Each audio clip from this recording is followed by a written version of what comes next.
வணக்கம் நண்பர்களே. Aim carrier institute Madurai சார்பாக உங்களை அன்புடன் அழைக்கிறோம். ஆர்ஆர்பி என்டிபிசி எக்ஸாமில் கேட்ட கொஸ்டின், அதாவது ரயில்வேல கேட்ட கொஸ்டின்ஸ் கண்டிப்பாக railway exam, SSC exam, banking எல்லா எக்ஸாமுக்கும் ரொம்ப ரொம்ப யூஸ்ஃபுல்லாக இருக்கும். இன்றைக்கி மேத்ஸ் தமிழ் மீடியம் பார்க்க போகிறோம். ஒவ்வொரு 20 வினாடிக்கும் $1 என்ற விகிதத்தில் பிட்காயினின் விலை அதிகரித்தால் அரை மணி நேரத்தில் பிட்காயின் விலை எத்தனை டாலர்கள் அதிகரிக்கும் அப்படின்னு கேட்குறாங்க. $1 வந்து 20 வினாடி,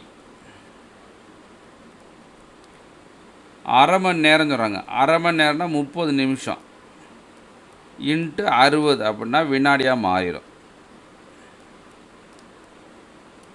$1க்கு 20 வினாடி, 20 வகுத்துருவோம். அப்போ அடிச்சிங்கன்னாக்க 3, 30 × 3 $90.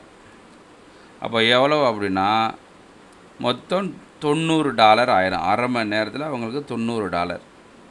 புரிஞ்சதா? ஸோ நண்பர்களே, மறந்துடாமல் நம்ம சேனலை சப்ஸ்கிரைப் பண்ணிவிட்டு படிங்க. கண்டிப்பாக you will get a positive result. கண்டிப்பாக எங்களுக்கு அது சந்தோஷத்தை கொடுக்கும். இதுக்கு என்ன வேல்யூ அப்படின்னு கேட்குறாங்க. இதில் மதிப்பு என்ன? ஸ்கொயர் ரூட், க்யூப் ரூட் இருக்குல்லையா, அதில் ஸ்கொயர் ரூட்டோட கேட்குறாங்க. இப்போ 4க்கு என்ன ஸ்கொயர் ரூட் அப்படின்னா 2ன்னு அர்த்தம். இங்கே எத்தனை டிஜிட் புள்ளி இருக்குது? 2 டிஜிட் இருக்குல்ல, அதில் பாதி.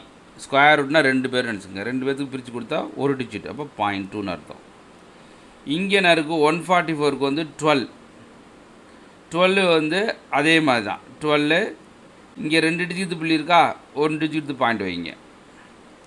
இங்கே 169க்கு 13. இங்கே 2 டிஜிட் புள்ளி இருக்கா, ஒரு சார்ந்த புள்ளி வைங்க. இங்கே 9க்கு வந்து ரூட் எடுத்துகிட்டா 3. இங்கே எத்தனை டிஜிட் இருக்குது? 4 டிஜிட் புள்ளி இருக்குது. அதில் பாதி 2 டிஜிட் புள்ளி வைக்கணும், 0.03.